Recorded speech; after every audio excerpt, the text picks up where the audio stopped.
ഉലുവയിട്ട് പൊട്ടിച്ചിട്ട് അതിലേക്ക് തക്കാളി, പച്ചമുളക്, കറിവേപ്പില, ഉപ്പ് ഇത്രയിട്ട് നന്നായിട്ട് വഴറ്റും. എല്ലാവർക്കും അറിയാവുന്ന കറികളൊക്കെ അല്ലേ ഇതൊക്കെ. മത്തിക്കറി വെക്കാൻ ആർക്കും അറിയാത്തല്ലേ, എല്ലാവർക്കും അറിയാം.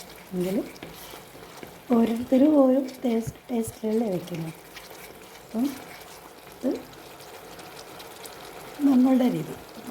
ഓരോരുത്തരും എല്ലാവരും ഒന്ന് പരീക്ഷിച്ച് നോക്കുക. അപ്പോൾ നമുക്ക് എല്ലാവരുടെയും ചിലപ്പോൾ നമ്മൾ വേറെ വീട്ടിൽ പോകുമ്പോൾ വേറൊരു ടേസ്റ്റായിരിക്കും, നമ്മുടെ വീട്ടിൽ വരുമ്പോൾ അത് വേറെ ടേസ്റ്റായിരിക്കും. പക്ഷെ എല്ലാവരും ചേർക്കുന്നതൊക്കെ ഒരുപോലെ തന്നെ ആയിരിക്കും. കറികളൊക്കെ അരപ്പൊക്കെ ചേർക്കുന്നത് എല്ലാവരും ഒരേ രീതിയിലൊക്കെ ആയിരിക്കുമല്ലോ.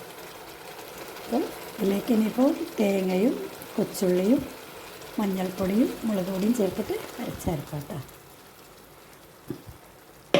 നല്ല മത്തി കിട്ടി. അപ്പം വിചാരിച്ചു കറി വയ്ക്കാവുന്നു. ഇതൊക്കെ നമ്മൾ വീട്ടിൽ പണ്ട് നമ്മുടെ ഉമ്മമാരൊക്കെ വെക്കുന്ന കറികൾ.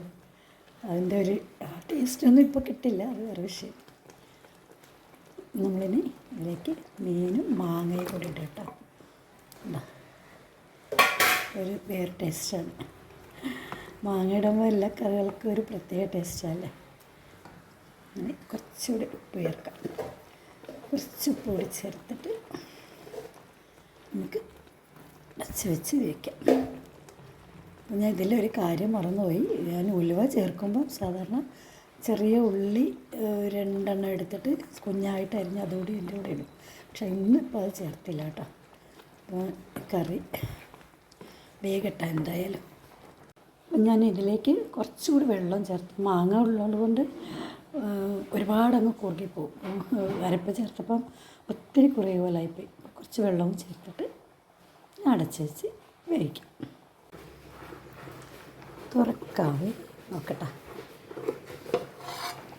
ആഹാ, നല്ല സ്മെല്ല് വരുന്നുണ്ട്. മീൻകറിയുടെ തിളക്കി നല്ല സ്മെല്ല്. അപ്പോൾ നേരത്തെ ആദ്യം തന്നെ ഇത് താളിച്ചതുകൊണ്ട് ഇനി താളിക്കേണ്ട കാര്യമില്ല.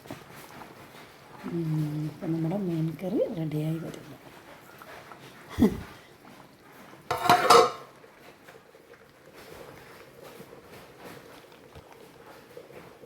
റെഡിയായിട്ടുണ്ട്. നല്ല തിളച്ച് നല്ല വറ്റി വന്നിട്ടുണ്ട്. എല്ലാവരും ഒന്ന് ട്രൈ ചെയ്ത് നോക്കുക. എല്ലാവരും അഭിപ്രായം അറിയിക്കണം, സപ്പോർട്ട് ചെയ്യണം. ഇന്നത്തേക്ക് ബൈ.